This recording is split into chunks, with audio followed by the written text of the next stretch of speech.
hood feel vibe. Period. How the hood feel? How the hood feel?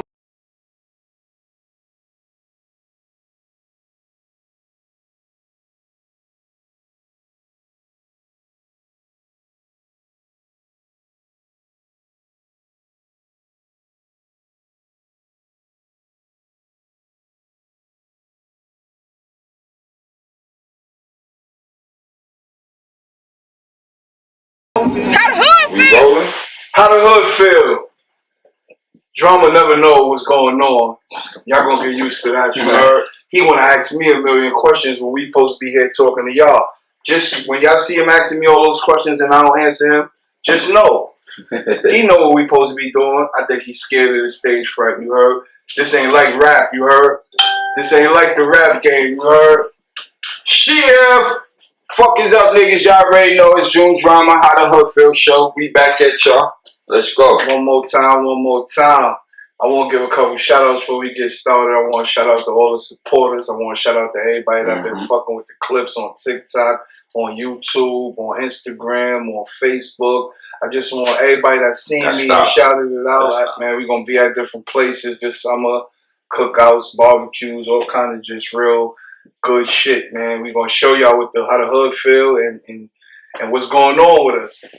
I got something I want to ask you though, as one of my bros, and coming from like the same neighborhood. If it was like three things in our neighborhood that you was to get able to get in the position and power of that you could change throughout the whole community, our hood.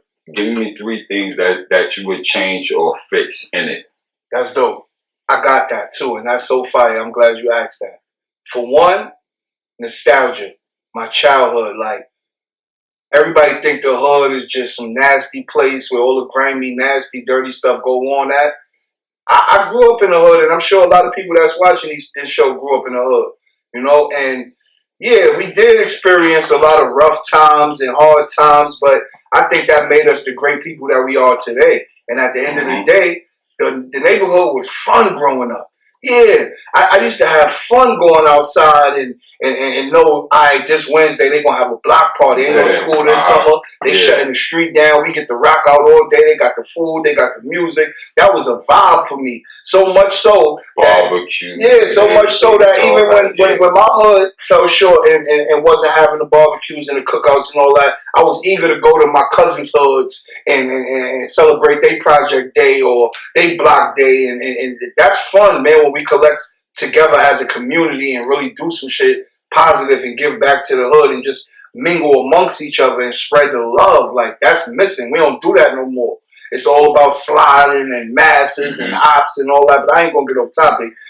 The love, we need to bring back substance and love back to our hoods and our community. Right, that's just missing. Give me two more. Even if they gave you the money or you was in that's what I'm speaking from. That's what I'm speaking from. And they put you in a position to do these three things that you want to do in your hood just to make it a little better. The three things that I do. One will be bring back the block day. Okay. My block day, every hood. Yeah, I missed that too. The block day, block parties and all that. Let's bring back those. That's one, if I had the paper to do it. Two, if I had the paper to do it, it'll guaranteed. And me and a couple of the guys from my neighborhood and a few of my bros, we sitting at the table right now trying to get that back together. The tournament, the basketball tournament, 18U. Shout out to Coach K, Kevin Taylor, one of the other co-hosts. I didn't get to meet him yet, but like I said, if y'all check the page, all these names that I'm dropping of these people that I'm talking about, they're part of the cast. They're part of the show. They've been rocking with us, and if you subscribe, like, and comment and share, you will see these people. They're hilarious, and like I told you, it's always a vibe with everything around us and with us. This whole show is just how the hood feel vibe like. One more. So yeah, I bring back the block parties one. I bring back the basketball tournaments two, and say three. I make it short, mandatory after school programs. Damn, that was one of mine too. Like, I was thinking not necessarily the after school program itself, But just like an activity type of the program, centers, go to game after school, rooms, like all that type after school program. That was my main first one. If somebody would have asked me, that would have been my main first one. So let me ask y'all, like the PAL. Yeah. So let me ask Boys and Girls Club too. Right. More of those verses. I want to ask my community and everybody who support us and watching this show.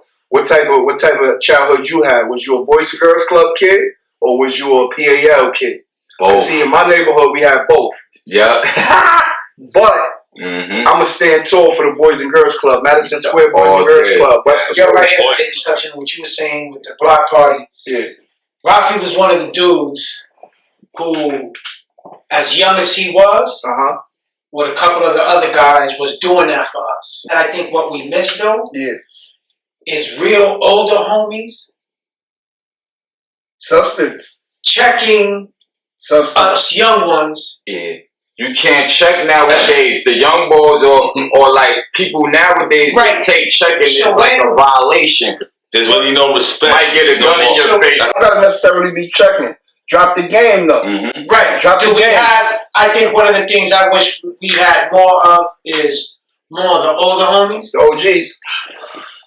And when I was coming up, if I was moving incorrectly, even when I was out there hustling, there was rules like yo, no fights on the block because we don't want Pro coming over here. Making it so hot. Bring get you and be like, yo, you moving it correctly, your slip showing is what they used to say back in my day.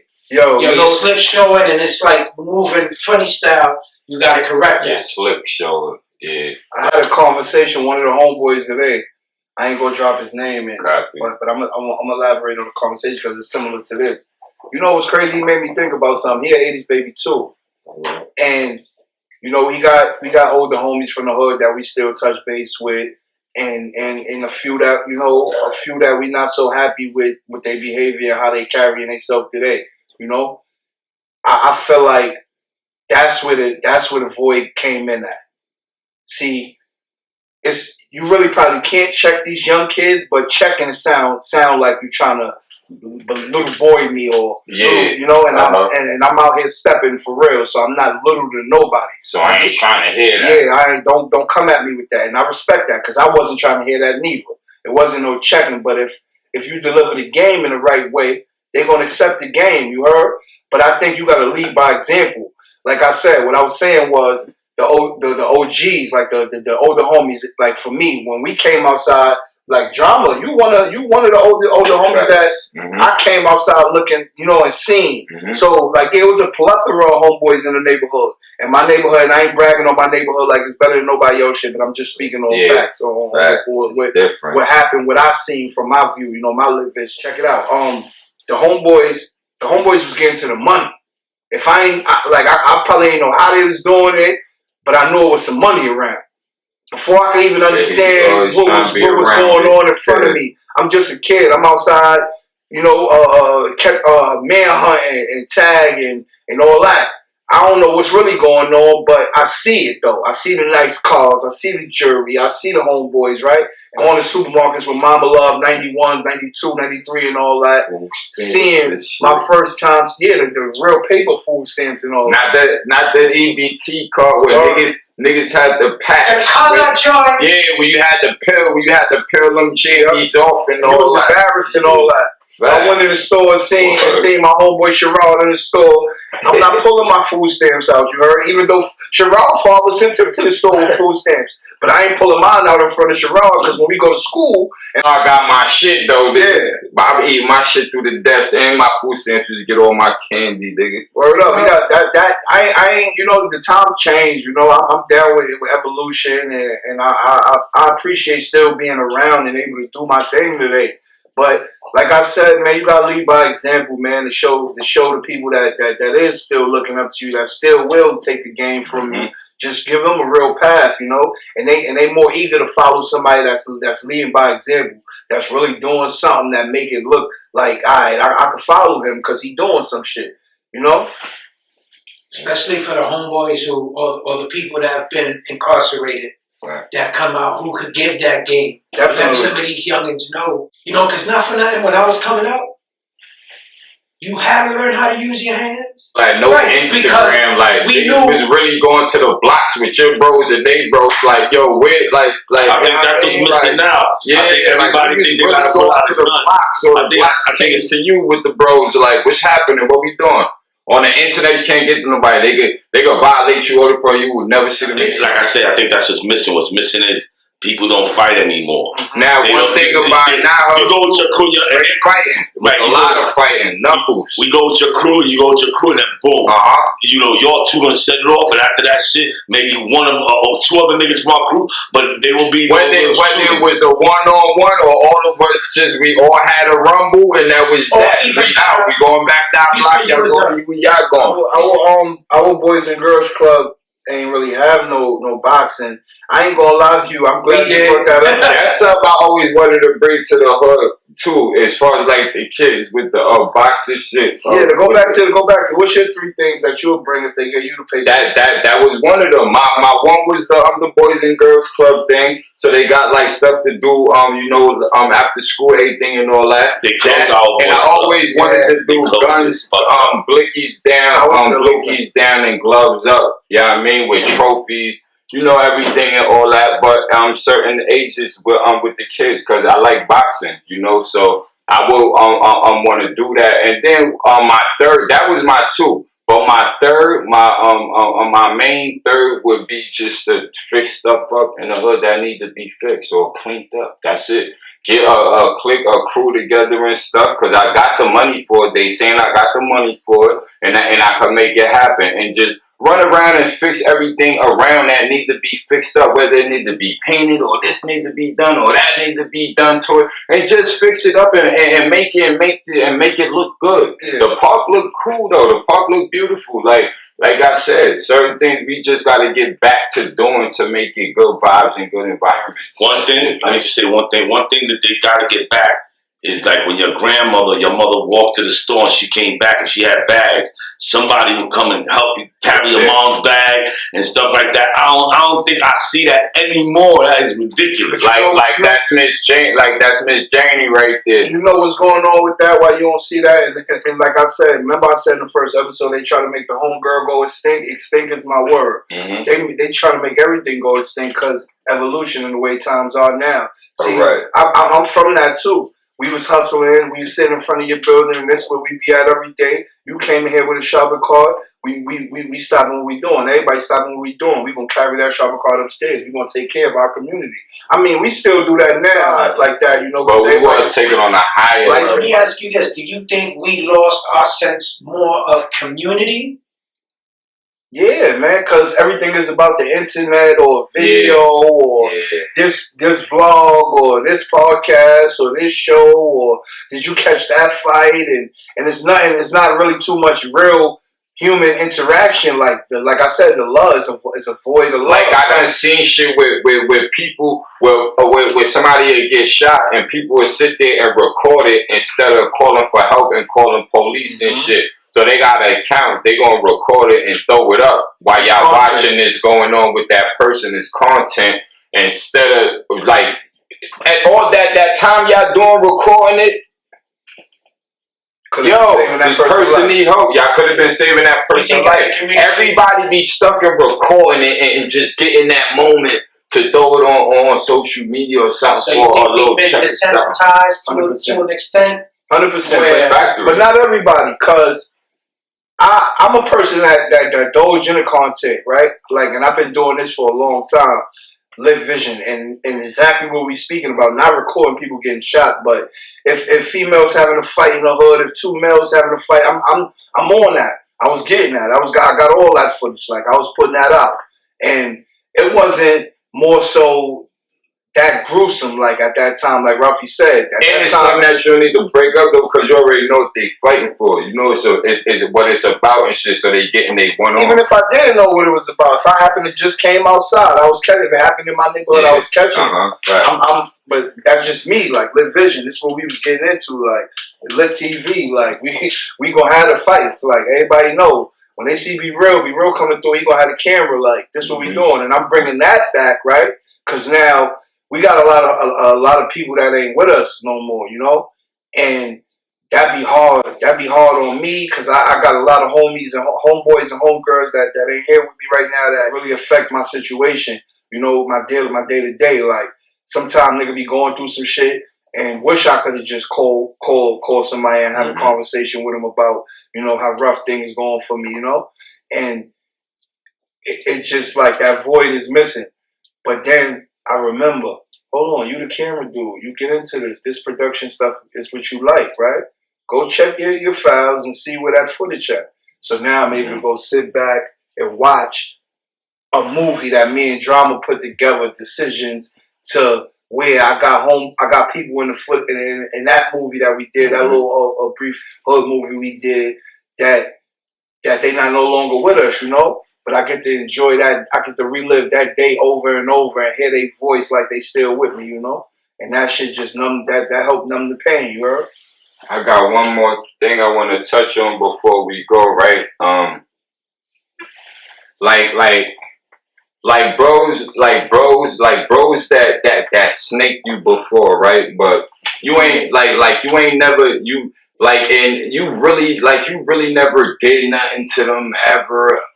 You know, never did no snake shit to them ever. You never did it and stuff, right? But they did it to you, right? So when y'all moving around and stuff, they looking at you like real funny or looking at you in a way or looking at you snakish, like, yeah, I mean, because they did some snake shit to you and shit. And I feel like that shit is crazy too, because I've been in like these type of situations and that shit in real life. That's why I speak on these things, because it's like how you do that, like how your mentality could be like that and think of that when you the one that's really moving around like that. And those the vibes that you gave off. So now everybody that's around you thinking everybody's moving like that because you did that to that person. So now you feel like you gotta be on your guard about that person, but in all actuality, that person really never did nothing to you. But you, in your head, you feeling guilty about what you did to that person, the snakes thing that you did to the person. Like, come on, man. With Drama saying that, right? I got a question. Are you exactly who you think you are? All the way from all the way out, my mama. All the way out from there to now, from the beginning to now, yo. You exactly. I swear. Yeah. And then sometimes just me being who I be, it either attract you to me or push you away from me, because I speak raw, I speak real life shit, I don't sugarcoat nothing, and most of the time, and I speak things of how it is and stuff like that. Either you're gonna respect it, you're gonna be cool with me, or you're gonna be like, yeah, whatever, and I'm gonna talk my talk, but it's gonna be real. I don't like to lie about stuff in life. I can't lie. This stuff be real. It's no script behind none of this stuff we talking or anything or nothing. It's from here. You think as black and Latin men, us growing up, the way we're brought up puts us at a disadvantage? You know what I'm saying? You think it puts us at a disadvantage? Because many a time I seen my mother was guilty of it, constantly telling us, at a young age, I'm talking about being 5, 6, and 7. Yeah. Don't cry, be a man. You know what I'm saying? Or like, you know, do you think it stunts us in a way where we're not able to communicate that love amongst each other? Yeah, I said that. I touched on it a little bit on the last episode, and I'm gonna continue to touch on it because I'm glad you brought that up. Made it perfect. It's a great conversation that we need to have. Like, we need to really have that conversation. Like, and like I said, we not isolating the women at all. You see the bro brought his mom's involved into it. So, like, it's true what we speaking on. Like, it's really hard. Like, I'm only speaking for men because I'm a man. You understand? So I can't really dive deep into the experience of no one else. I only can speak to my experiences and my truth. How the hood feel?